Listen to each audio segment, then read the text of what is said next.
biomarcadores, ¿verdad? Bueno, entonces vamos a comenzar. Muy buenas noches con todos. Les saluda Jaime Samuel Rodríguez Guapaya, de Perú, en el marco del curso Choque en Pediatría y Sepsis Neonatal. La clase de hoy es acerca de las definiciones de sepsis y biomarcadores.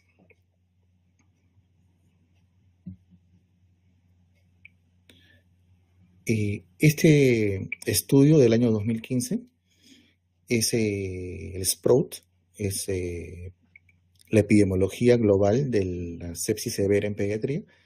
Es el estudio más grande publicado sobre epidemiología de la sepsis severa en pediatría, ¿no? Es un estudio que se realizó en 128 UCI de 26 países en pacientes menores de 18 años con sepsis severa, ¿no? Según los criterios de definición del 2005. Se encontró que la prevalencia de sepsis severa es de 8.2%.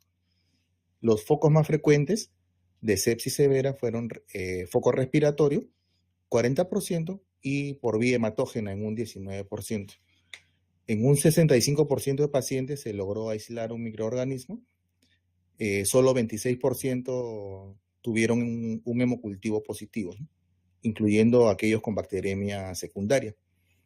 Encontraron en este estudio, SPROUT, similar proporción de infecciones por gram positivos y gram negativos, ¿no? Y el estafilococo aureus fue la bacteria aislada más frecuente. Y también se encontraron hongos, ¿no? En especial cándida en el 13% de pacientes. 98% recibieron antibióticos, 19% antivirales y 33% antifúngicos. Ventilación mecánica, 74% de los pacientes, vasoactivos en el 55% y corticoides en el 45%. En el mismo estudio se encontró que la mortalidad hospitalaria fue del 25%. Y este porcentaje es bastante mayor a lo reportado en estudios retrospectivos, ¿no? En los que dan una mortalidad más o menos de entre el 4 al 10%. Este estudio SPROUT fue un estudio prospectivo, multicéntrico, ¿no? 25% de mortalidad hospitalaria, ¿no? Y la mortalidad en la UCI pediátrica fue de 24% y fue mayor en pacientes con trasplantes, ¿no? Órganos sólidos, células madre, en niños con cáncer, enfermedad renal y condiciones hematológicas e inmunológicas, ¿no? que predisponían un desenlace peor, ¿no? 67% de niños tuvieron disfunción multiorgánica al momento del diagnóstico de la sepsis y un 30% desarrollaron una nueva o progresiva disfunción en los 7 días posteriores al ingreso. Entre los que sobrevivieron, un 17% de niños desarrollaron algún tipo de discapacidad, al menos de grado moderado. Entonces, entre las conclusiones de este estudio es que la sepsis severa pediátrica continúa siendo un problema de salud pública, con una prevalencia, morbilidad y mortalidad similar a lo reportado en adultos críticamente enfermos. Y esto refleja la mayor vulnerabilidad de niños con comorbilidades crónicas, ¿no? Niños con cardiopatías congénitas, exprematuros, con displasia broncopulmonar, con secuelas neurológicas por un problema hipóxico isquémico al nacer, etc., ¿no? Malformaciones, ¿no? Esta mayor mortalidad también que se ha observado, en parte corresponde a un incremento de microorganismos multidrogos resistentes y enfermedades oportunistas, y también a una mejor vigilancia de la sepsis.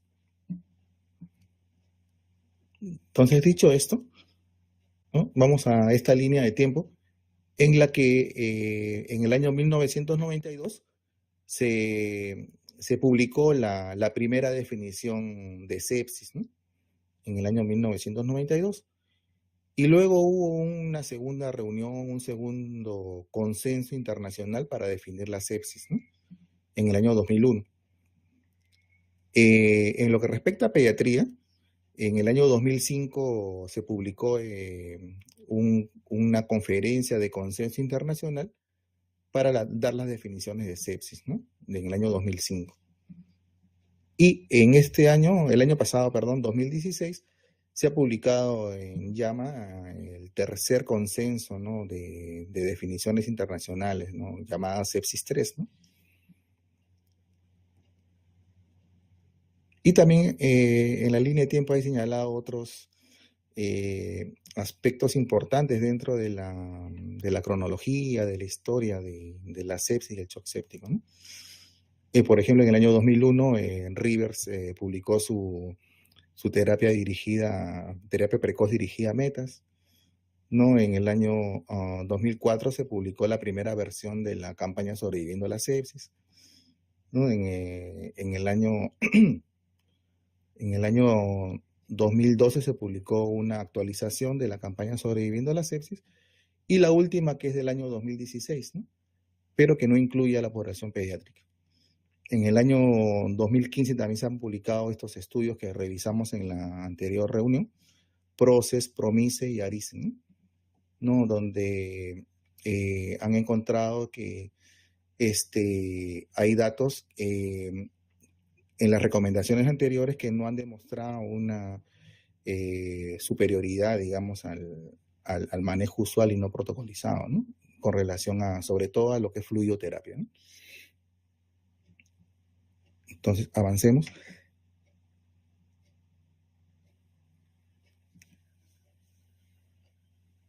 El síndrome de respuesta inflamatoria sistémica se define por dos o más de los siguientes criterios, ¿no?, uno de los cuales tiene que ser temperatura o recuento leucocitario anormal, ¿no? 4 criterios: temperatura mayor a 38.5 o menor a 36, taquicardia, ¿no?, una frecuencia cardíaca por encima de 2 desviaciones estándar, ¿no?, por encima del rango normal para la edad, y en menores de un año, bradicardia, ¿no?, una frecuencia cardíaca menor del percentil 10.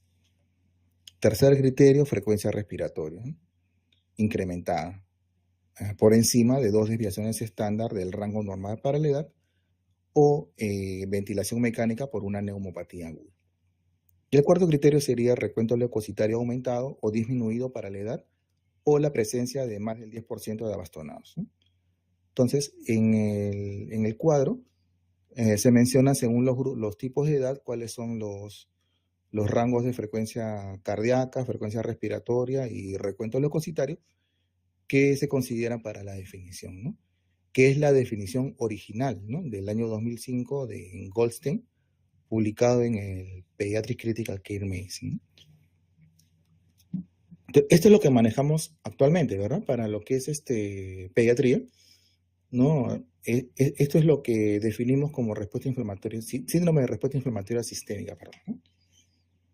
Infección es un proceso causado por algún patógeno, lo más frecuente es que sean bacterias o virus, y que esta infección sea sospechada o probada, ¿no?, por cultivo, alguna tinción o por reacción en cadena polimerasa. En el concepto de infección también se incluyen algunos síndromes asociados con una alta probabilidad de infección. Por ejemplo, acá mencionamos 3: petequias y púrpura en un niño con inestabilidad hemodinámica, fiebre, tos, hipoxemia en un niño con leucocitosis e infiltrado pulmonar en la radiografía de tórax, ¿no?, altamente probable que sea una infección, una neumonía. Abdomen distendido, timpánico, con fiebre y leucocitosis, ¿no?, sugestivo de perforación intestinal, ¿no? O sea, los síndromes asociados a una alta probabilidad de infección también entran dentro de la definición. La evidencia de infección incluye hallazgos en el examen físico, en las imágenes y en el laboratorio, ¿no? Por ejemplo, leucocitos en un líquido normalmente estéril. Algunas dificultades que encontramos son que los resultados de las pruebas de laboratorio no están disponibles al inicio del tratamiento, y tenemos que muchas veces iniciar un tratamiento empírico, ¿verdad? No hay pruebas confirmatorias para patógenos no bacterianos, virus, por ejemplo. Y en más del 60% de niños con sepsis no se llega a identificar finalmente el patógeno causante de la infección, ¿no? Entonces, esta es una lista publicada en el UpToDate, ¿no?, donde se mencionan las bacterias, los virus, los hongos y otros microorganismos responsables más frecuentes como etiología de sepsis, ¿no? La voy a dejar para que la puedan revisar. Y llegamos al concepto de sepsis, ¿no? Sepsis se define como un síndrome de respuesta inflamatoria sistémica, un SIRS, en presencia de infección. SIRS más infección igual sepsis, ¿no? Y la infección en este caso, como mencionábamos, puede ser sospecha de infección o infección comprobada. El concepto de sepsis severa va a estar dada por una de estas tres opciones, ¿no? Sepsis más disfunción cardiovascular, que en un momento vamos a definir de qué se trata. Sepsis más el síndrome de dificultad respiratoria aguda. O también sepsis severa puede ser sepsis más disfunción de dos o más sistemas. Sepsis severa, ¿no? El shock séptico, en estas definiciones pediátricas, se define como la sepsis más disfunción cardiovascular que persiste luego de administrar por lo menos 40 mililitros por kilo de fluido isotónico en una hora. Shock séptico refractario se define, ¿no? Shock séptico refractario a fluidos como la disfunción cardiovascular que persiste luego de haber administrado 60 mililitros por kilo de líquidos. Y el shock séptico refractario resistente a catecolaminas es aquel shock, ¿no? Estado de shock que persiste a pesar de administrar dopamina a más de 10 microgramos kilóminuto, mayor o igual a 10 microgramos kilóminuto, o cualquier dosis de epinefrina o norepinefrina.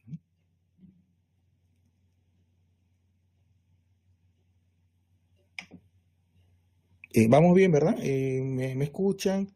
¿Me van siguiendo? ¿Hay alguna cosa que no esté bien? Por favor, háganmelo saber. Yo estoy avanzando, pero quisiera saber si todos estamos bien. Bueno, continuamos. La disfunción multiorgánica, ¿no? Que mencionábamos hace un instante, ¿no? En el diagnóstico de sepsis severa, sepsis más disfunción de dos o más sistemas, sepsis más disfunción cardiovascular, nos estamos refiriendo a estos criterios, ¿no? Que también están publicados en la definición de sepsis en pediatría del 2005. La disfunción cardiovascular se va a definir como hipotensión o la necesidad de vasoactivo para mantener una presión arterial normal, o dos o más de los siguientes criterios.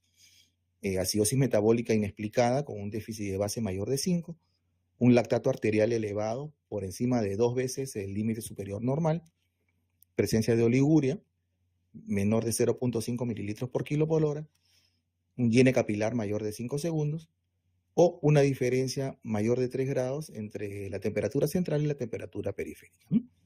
Entonces, a eso nos referimos cuando hablamos de disfunción cardiovascular, ¿no? Y mencionábamos de que el shock séptico, en la diapositiva anterior, perdón, la sepsis severa, se define como la sepsis más disfunción cardiovascular, ¿no? A estos criterios nos estábamos refiriendo, ¿no? Disfunción cardiovascular. La disfunción respiratoria la definen como un PAFI menor de 300, una presión arterial de CO2 mayor de 65 o por lo menos más de 20 milímetros de mercurio sobre el basal, la necesidad de dar un FiO2 mayor de 0.5 para mantener una saturación de 92% o más, o la necesidad de ventilación mecánica no electiva, ¿no? La disfunción neurológica, en una escala de Glasgow de menos de 11, o cambios agudos en el estado mental o una disminución del Glasgow mayor o igual a 3 del basal, ¿no? Anormal. La disfunción hematológica vendría a estar dada por unas plaquetas menores de 80.000 o una disminución del 50% del valor más alto en los 3 días previos, o un INR mayor de 2, o una coagulación intravascular diseminada, ¿no? Que vendría a estar dado por trombocitopenia, prolongación de la protrombina y la tromboplastina, o fibrinógeno bajo con una elevación de los productos de degradación de la fibrina. La disfunción renal sería la creatinina por encima de 2 veces el límite superior normal para la edad, o un incremento al doble de la creatinina basal. Y la disfunción hepática vendría a estar dada por una bilirrubina de 4 o más miligramos por decilitro. Esto no aplica para recién nacidos. Bilirrubina mayor o igual a 4. O una TGO mayor de 2 veces el límite superior normal para la edad. Entonces, esas son las definiciones que hemos estado manejando, ¿no? Y que manejamos actualmente, ¿no? Pero en cuanto a esto hay que reconocer que la sepsis es un término amplio, aplicado a un proceso incompletamente comprendido, y no se disponen de criterios clínicos simples o inequívocos, ¿no? De sepsis. No hay características biológicas, laboratoriales o radiológicas que identifiquen al paciente que tiene sepsis de una manera exclusiva, excluyente, ¿no? Inequívoca. Mencionábamos que la infección es raramente confirmada microbiológicamente al iniciar el tratamiento, ¿no? Y solo se obtiene un cultivo positivo en alrededor del 30% de pacientes al completar los estudios. Entonces, ahí tenemos problemas, ¿no? Al momento de la definición, ¿no? Y las definiciones iniciales se critican porque estuvieron excesivamente enfocadas a la inflamación, ¿no? El síndrome de respuesta inflamatoria sistémica, SIRS, usa criterios inespecíficos, está presente en muchos niños con enfermedades no infecciosas, ¿no? Un traumatismo, una pancreatitis, etc., ¿no? Pero además, incluso niños infectados que reúnen los criterios de SIRS, con frecuencia tienen ninguna disfunción orgánica, ¿no? Entonces llegamos al año 2016, en el que se publicaron las nuevas definiciones de sepsis 3 y la actualización de la campaña Sobreviviendo a la Sepsis. Pero en ambos casos no incluyen a la población pediátrica, y hay el anuncio en llama que este año 2017 deben estar apareciendo, ¿no? El concepto de manejo del shock séptico en pediatría y las definiciones, ¿no? Y también las consideraciones pediátricas de la campaña Sobreviviendo a la Sepsis.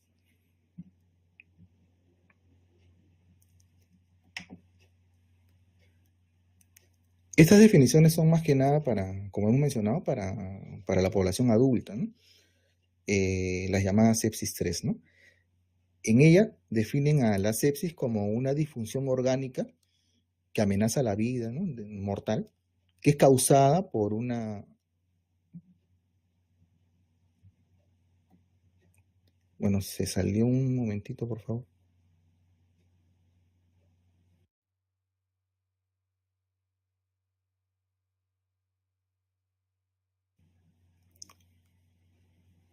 ¿A ustedes se les ha ido la imagen también?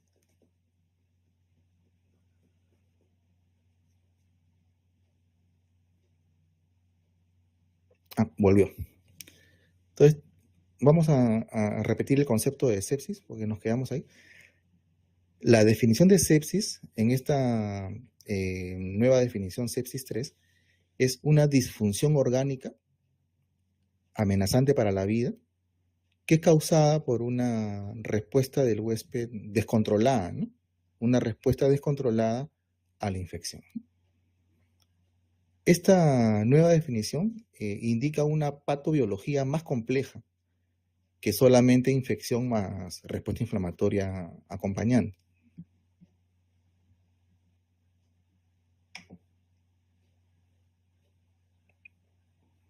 Entonces, la disfunción orgánica a la que hace mención la definición, la disfunción orgánica puede identificarse con el score SOFA.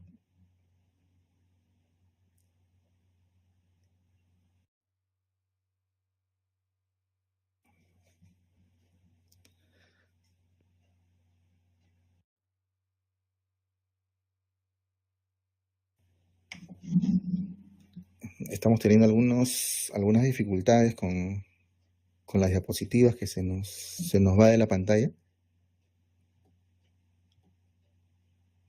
¿Es la plataforma, doctor? O... Bueno, aquí volvimos. ¿Estamos todos? ¿Todos pueden ver la diapositiva?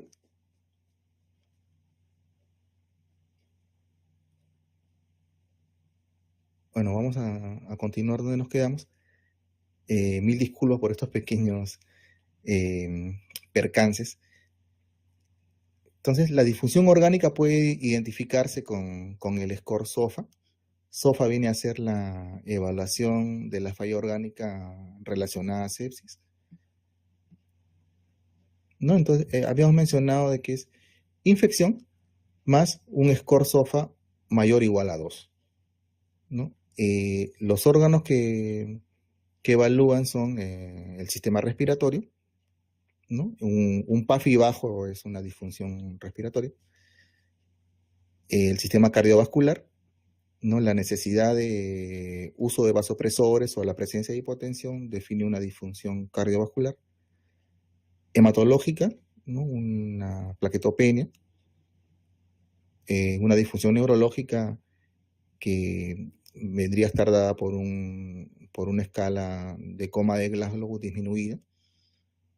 El sistema a nivel hepático, un aumento de la bilirrubina. Y a nivel renal, una disfunción sería pues, aumento de la creatinina y la presencia de oliguria, ¿no?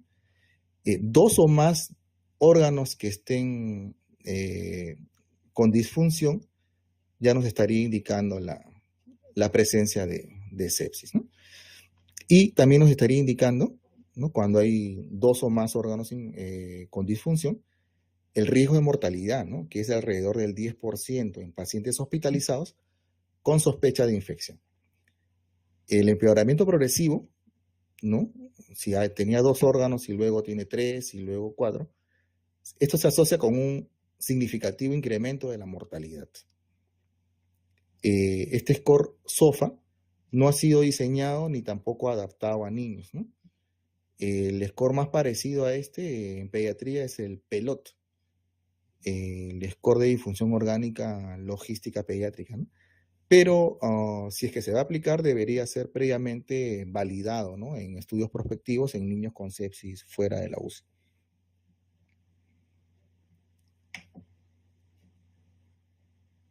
Este es el score completo, el SOFA, ¿no? Para que lo revisen luego. Y también en estas nuevas definiciones sepsis 3 se introduce un nuevo score que es el Q-SOFA, ¿no? Que viene a ser el SOFA rápido, ¿no? SOFA rápido. Entonces, ¿a qué se refiere? Que hay tres criterios. La frecuencia respiratoria mayor o igual a 22, un estado mental alterado y una presión sistólica menor o igual a 100 milímetros de mercurio, ¿no?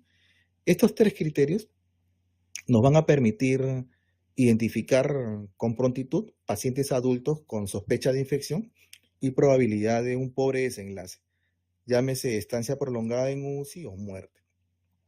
Dos o más criterios del Q-SOFA justifica ampliar las investigaciones, ¿no? Para disfunción orgánica, justifica iniciar o escalar terapias y considerar el ingreso a la UCI o aplicar monitoreo frecuente si es que aún no se han hecho estas actividades, ¿no?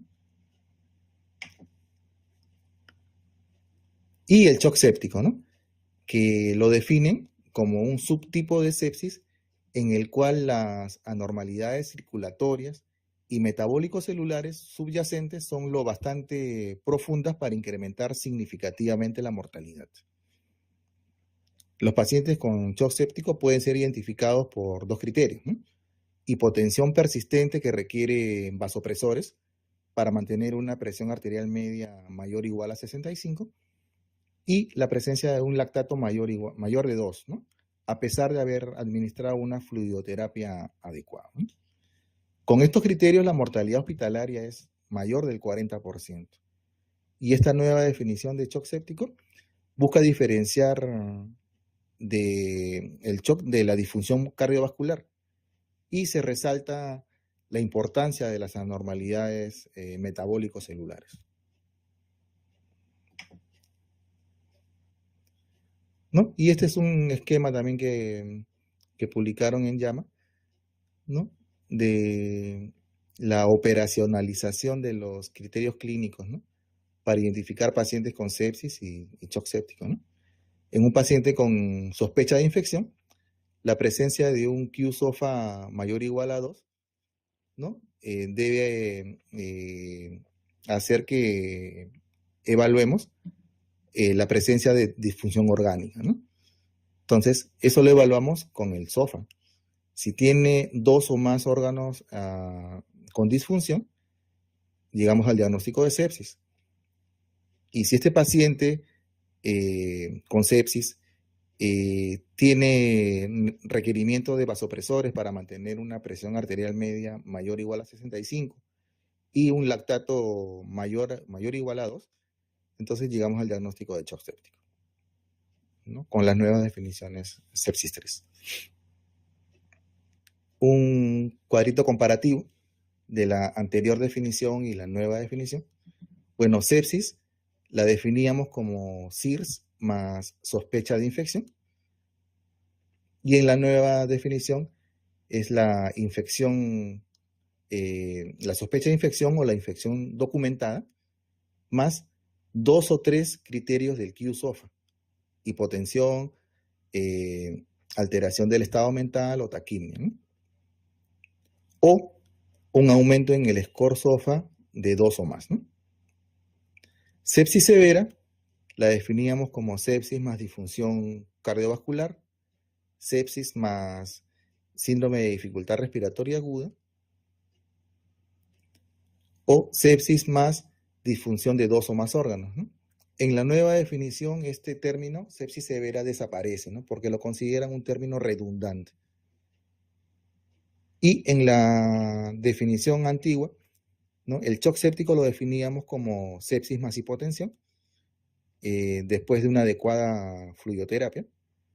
Y en la nueva definición, el shock séptico está definido como la presencia de sepsis más la necesidad de vasopresores para mantener una presión arterial media mayor a 65 y un lactato mayor de 2.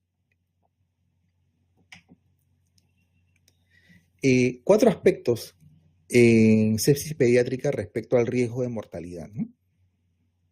La mortalidad en niños puede ser mayor en los últimos años por el incremento de niños con comorbilidades complejas, ¿no? Mencionábamos cardiopatías complejas críticas, malformaciones, niños con secuelas de la prematuridad extrema, ¿no?, displasia broncopulmonar, o secuelas neurológicas de asfixia perinatal, etc., ¿no? Estos niños permanecen en riesgo de morir aun si sobreviven inicialmente al shock séptico y incrementan la mortalidad, ¿no? Un segundo aspecto sería que un lactato mayor de 4 milimoles por litro al ingreso a emergencia o cuidados intensivos pediátricos correlaciona con una mortalidad mayor o igual al 10%. La hipotensión arterial, como hemos mencionado en las anteriores reuniones, es un signo tardío en el shock séptico pediátrico, pero confirmatorio, ¿no? Pero sin embargo, la triada hiperlactatemia, hipotensión, requerimiento de vasopresor está presente en solo una minoría de pacientes al momento de admisión a la UCI. Y un cuarto aspecto sería que un gran porcentaje de muertes por sepsis en niños previamente sanos ocurren en las primeras 48 horas de ingreso a la UCI. Entonces, idealmente las definiciones de severidad deberían identificar pacientes en alto riesgo de mortalidad lo más pronto posible luego de la admisión a emergencia o a UCI. Y es así que llegamos al concepto de los biomarcadores, ¿no? Lamentablemente, ningún biomarcador tiene suficiente sensibilidad y especificidad para ser usado de rutina en la práctica clínica, para diferenciar infección de inflamación, ¿no? El uso de biomarcadores más que nada es en investigación, ¿verdad? Encontré que más o menos hay un número de 178 moléculas que se están investigando ¿no?, como biomarcadores, pero ninguna lamentablemente reúne los criterios, los requisitos suficientes como para poder ser usado en el contexto clínico, ¿no? El uso debe ser juicioso y la interpretación del nivel del biomarcador, como mencionaba, debe ser de acuerdo al contexto clínico, ¿no? El uso combinado de múltiples biomarcadores puede mejorar la sensibilidad y la especificidad en el diagnóstico de sepsis y establecer el pronóstico, ¿no? O sea, el uso combinado con varios biomarcadores es mejor que un solo biomarcador. Ahora, la importancia de los biomarcadores es que una efectiva estratificación del riesgo y la severidad de la sepsis a través de un biomarcador puede identificar qué pacientes van a tener buenos resultados con las terapias estándar y evitar tratamientos innecesarios. Los estudios en biomarcadores de pediatría son aún limitados. La proteína C reactiva, sobre todo cuando son mediciones seriadas, tiene un rol en la evaluación de la respuesta a antibióticos y la procalcitonina puede guiar el inicio o la suspensión del antibiótico. Son dos de los biomarcadores más usados y con mayor utilidad en pediatría, ¿no? Entonces, hay una larga lista de biomarcadores, ¿no?, que se investigan, ¿no?, como estos que estamos mencionando en los gráficos.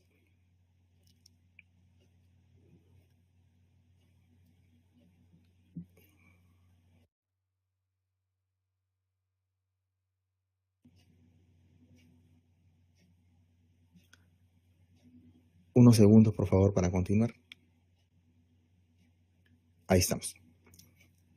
Entonces, la lista de biomarcadores que se investigan es una larga lista, ¿verdad?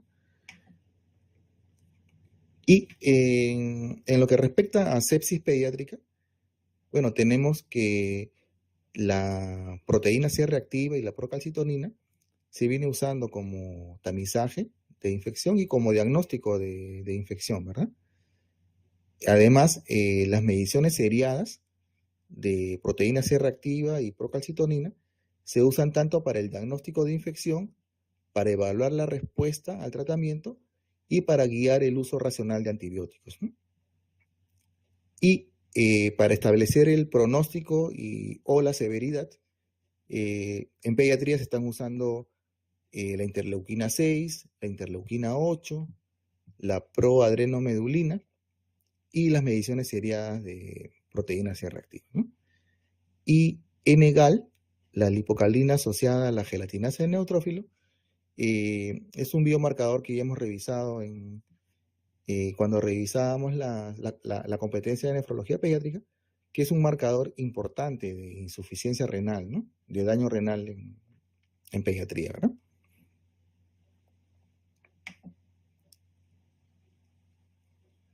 ¿No? Entonces, estos son los biomarcadores que se vienen utilizando en pediatría, ¿no? La proteína C reactiva, la procalcitonina, ¿no?, que vamos a desarrollar un poco más en extenso. Luego también tenemos la interleuquina 6 y la interleuquina 8, que son citoquinas proinflamatorias, ¿no?, que su agudeza diagnóstica, su valor incrementa cuando se combina con otros biomarcadores y tiene buena correlación con la severidad, ¿no? Estas interleuquinas además tienen un uso prometedor en pacientes pediátricos con cáncer y con neutropenia febril, ¿no? La adrenomedulina tiene buena correlación con la severidad y tiene un uso potencial para estratificar el riesgo, ¿no?, y también para el diagnóstico de infección en pacientes con neutropenia febril, ¿no? Y N-gal, como comentábamos, es un biomarcador de daño renal agudo, ¿no?, en el contexto de disfunción orgánica. Y lo interesante es de que N-gal incrementa precozmente en los casos de falla renal aguda, ¿no?, hasta 48 horas antes de que se incremente la creatinina.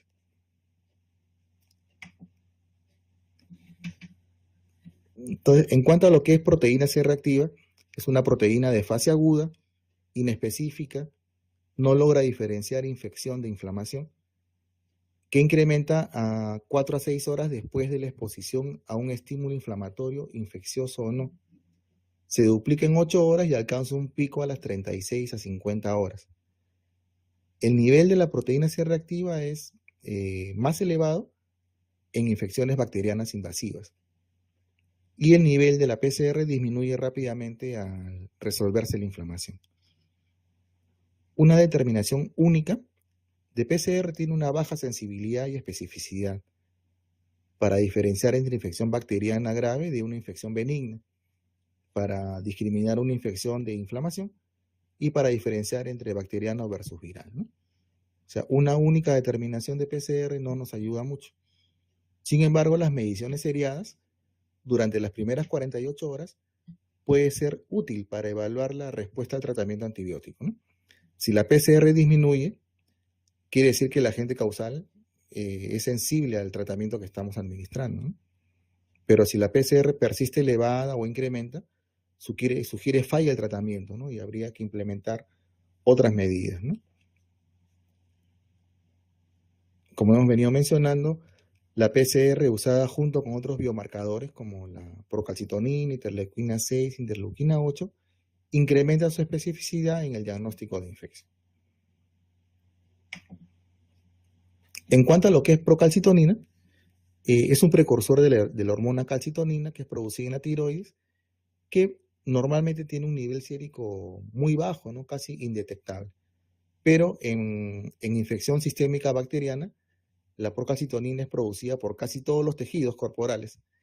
Y todo esto resulta en un aumento considerable en sus niveles séricos. Un segundito, por favor.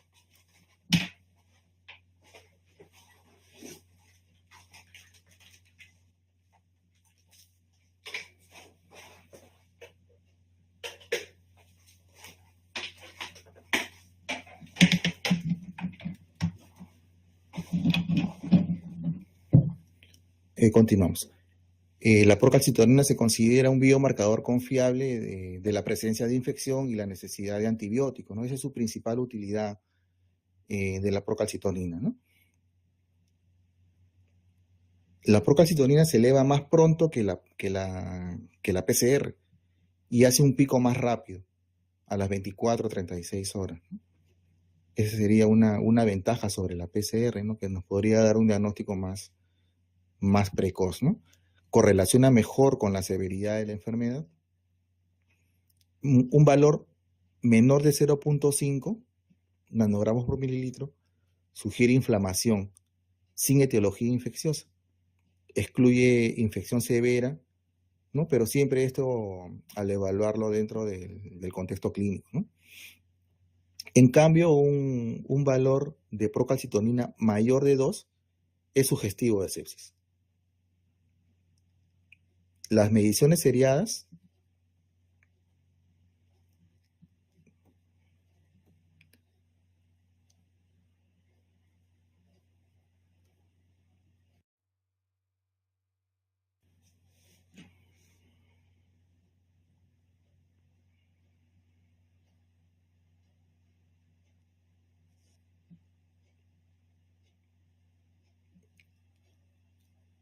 bueno, para finalizar el concepto de procalcitonina, las mediciones seriadas de procalcitonina pueden ser un buen indicador para la suspensión de antibióticos de manera segura en niños, ¿no?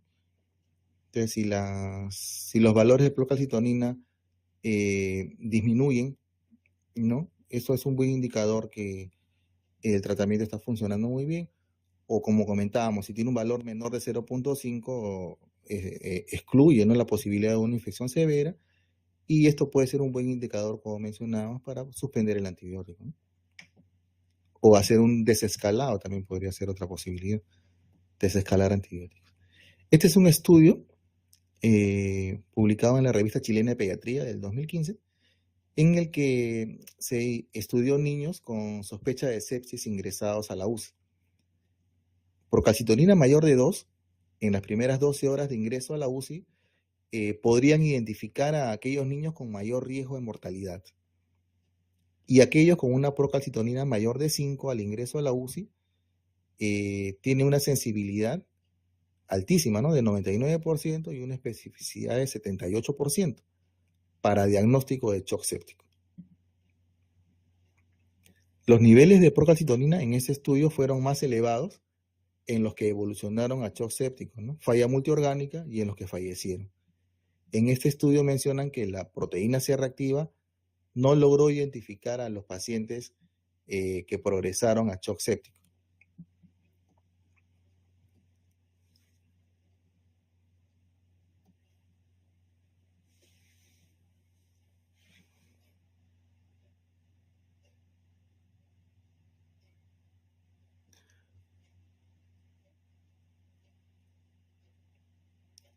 Entonces, las conclusiones de este estudio son que la determinación de la procalcitonina al ingreso a la UCI en niños con sospecha de sepsis constituye un buen predictor de mortalidad y shock séptico y tiene mejor valor predictivo que la proteína C reactiva y el lactato, ¿no? Y permite estratificar a los pacientes de acuerdo a la severidad de la sepsis, ¿no? O sea, en este estudio encuentran un buen desempeño, ¿no? de la procalcitonina, ¿no? Como marcador de severidad y de mayor mortalidad, ¿no?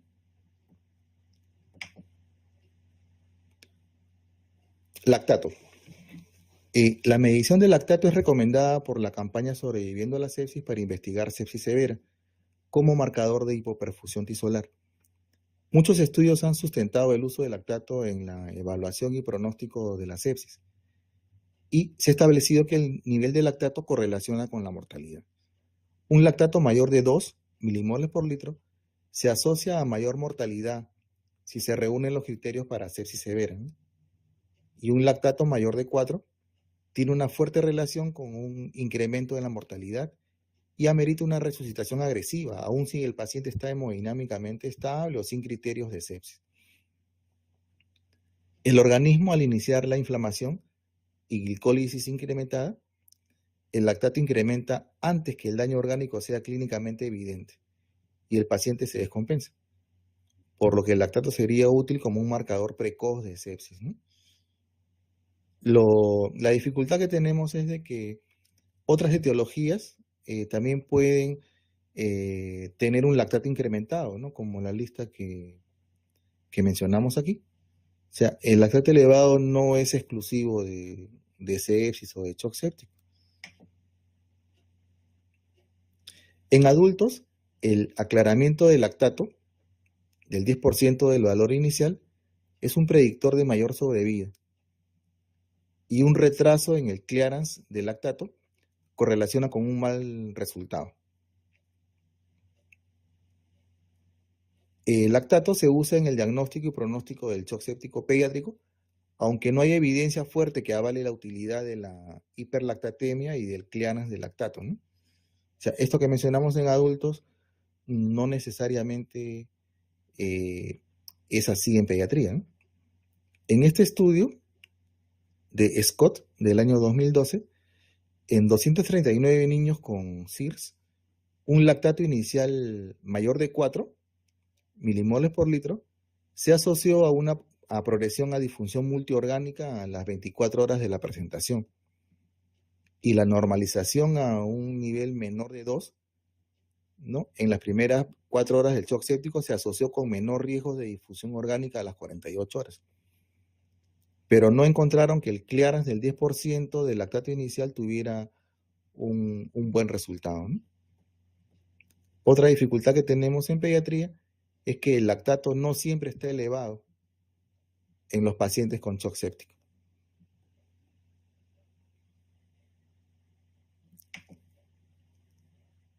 Esta es la última diapositiva.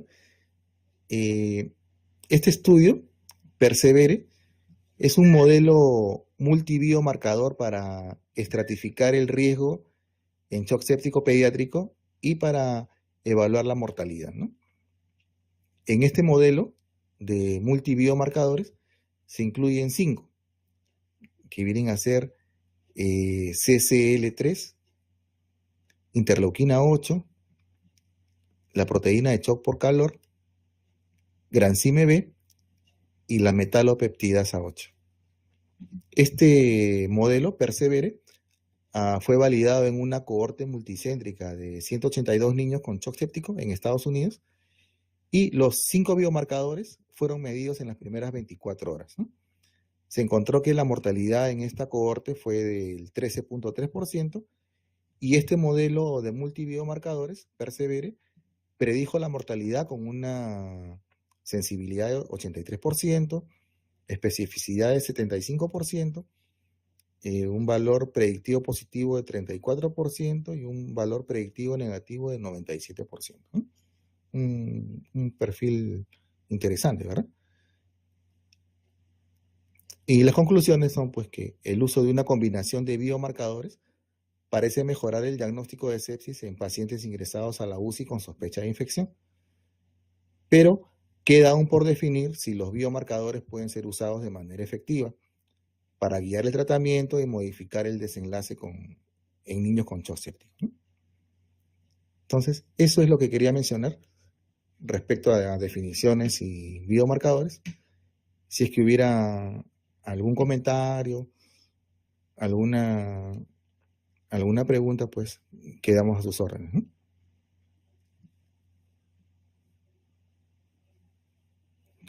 Doctor Barbosa, ¿qué ha pasado? Que hemos tenido boicot durante la conferencia. Bueno, primero yo que me demoré un poquito y después la plataforma que nos estuvo jugando una mala pasada.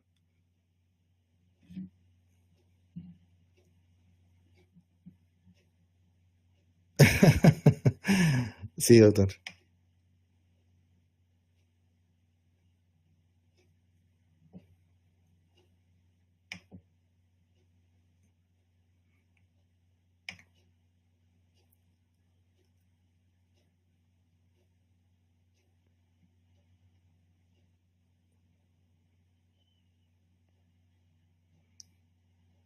Bueno, mientras llegan las preguntas, vamos a aprovechar para saludar, ¿no? A la doctora Patricia Zárate, ex compañera del Servicio de Pediatría del Hospital Barton, a Stephanie, María del Refugio, a Lucía Ávila, a Diana Paola, al doctor Carlos Tull, Chiquín, que siempre nos acompaña en las conferencias. Buenas noches para todos ustedes.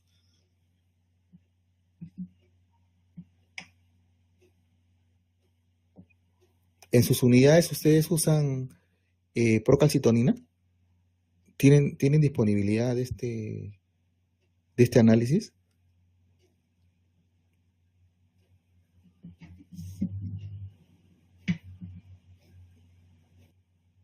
No, porque PCR sí, casi todos tenemos, ¿verdad? Procalcitonina no siempre está disponible. Es un poco más cara la procalcitonina, ¿no?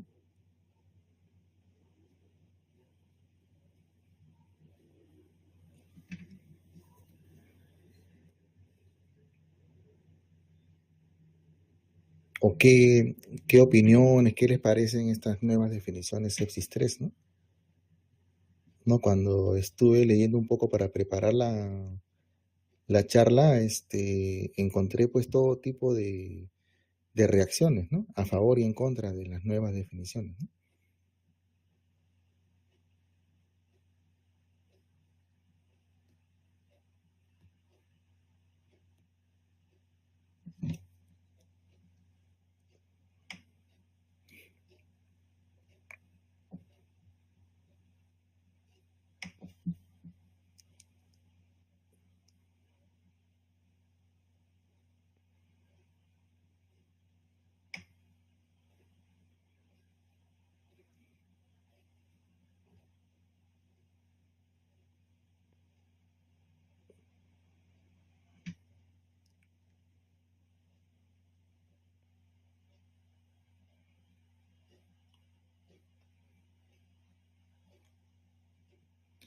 Doctor Barbosa, no sé si va a hacer algún anuncio, algún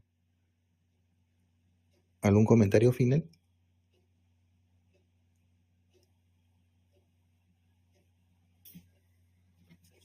Muy buenas noches. De todas maneras, qué pena que hayamos tenido ese tipo de problemas técnicos.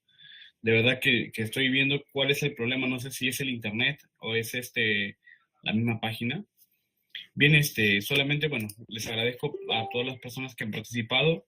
El día de hoy, ha sido, pues, muy gratificante tener nuevamente la presencia del doctor Jaime en nuestras sesiones. El tema de shock es un tema todavía de bastante controversia respecto al manejo. Es un tema de constante investigación, constante estudio, constantes revisiones. Voy a tratar de hacer la compilación, eh, a tratar de hacer la compilación a través de un artículo. Vamos a trabajar con el doctor, espero poder tener esta oportunidad. Y vamos a anunciar también de que la próxima semana estamos haciendo la primera conferencia de la siguiente competencia, ¿no? Estamos aperturando la competencia de infectología pediátrica en el capítulo de infectología pediátrica de la Red Latinoamericana de Pediatría y Neonatología. Entonces van a ser una serie de conferencias que va a durar mucho tiempo, es aproximadamente más de 6 meses, incluso estamos planificando, dependiendo de la cantidad de conferencias que hagamos, para cubrir la mayor cantidad de temas de infectología pediátrica en los diferentes sistemas, ¿no? Vamos a cubrir la mayoría de temas. Y vamos a poder también compartir artículos respecto a los temas que se van a ir brindando. Entonces se va a dar una conferencia y se van a ir dando, este, no lo sé. Dice la doctora Patricia Zárate que quisiera saber si habrá conferencia de manejo de inotrópicos vasopresores. Sí, la próxima semana precisamente tenemos la conferencia sobre el tema, ¿no? A ver, déjenme revisar. Pues ahorita estamos viendo lo de las actividades. Y la próxima semana tenemos el día 5 de mayo, el tema de meningitis bacteriana. El 6 de mayo tenemos la clase de la doctora Gabriela Dávalos sobre inotrópicos, vasopresores y glucocorticoides en shock neonatal. Y luego tenemos la clase hasta el 12 de mayo de la doctora Cintia Mariana Chávez con el tema de encefalomielitis diseminada aguda. Luego nuevamente tenemos al día siguiente, el sábado 13, la clase del doctor Jaime Rodríguez con el tema de sepsis neonatal.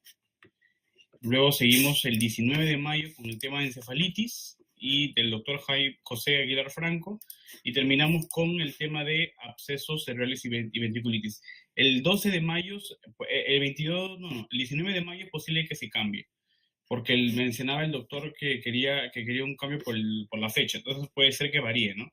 Puede ser que se adelante o se atrase los temas, pero después los demás, ¿no? Hasta el 26 van a continuar.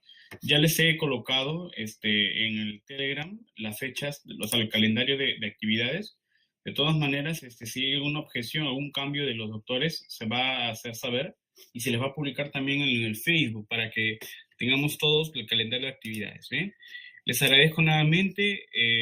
Bueno, de todas maneras, a través de la sala virtual, nunca pasamos de 20 personas porque no todas las personas coincidimos en las charlas virtuales. Algunas personas tampoco pueden entrar por la dificultad, ¿no? de la plataforma. A veces se les hace un poco complicado y se les es más fácil entrar por Facebook. Pero de todas maneras, nosotros siempre hacemos una contabilidad de los temas de las cantidades de personas que entran y que nos siguen en Facebook, ¿no?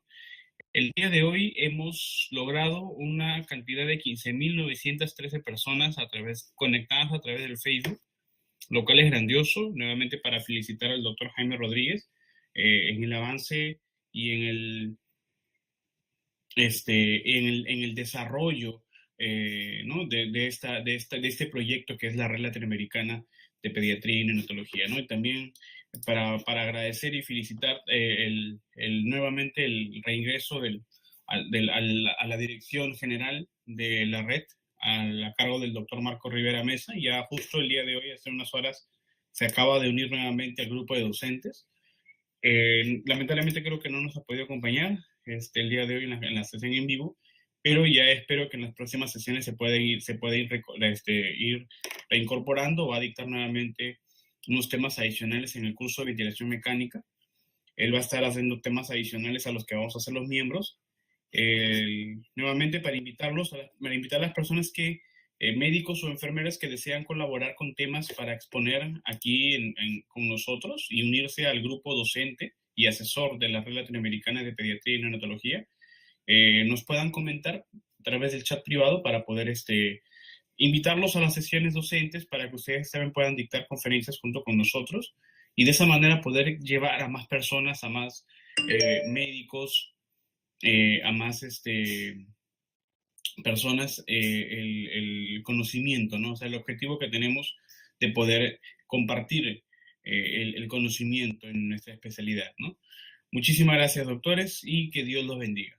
Un abrazo.